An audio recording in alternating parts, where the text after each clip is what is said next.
por unë të garantoj, sepse nuk ka asnjë të drejtë Parlamenti i Shqipërisë t'i hapën rrugën një inadit politik për sa i përket Belinda Ballukut apo edhe të tjerë deputetëve.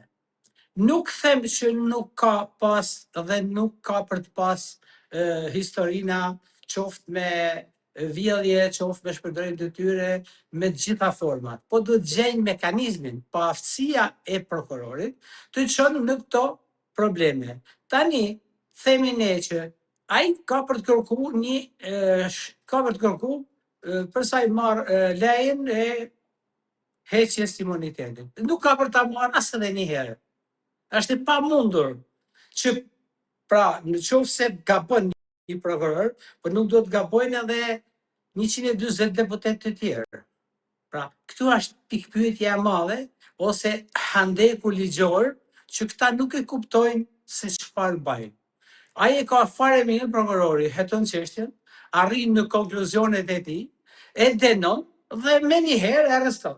Po pse do ta bëjnë këtë? Pra, këto nuk janë veprime që i shërbejnë askujt, janë veprime inatçore, qoftë opozitës ose pozitës.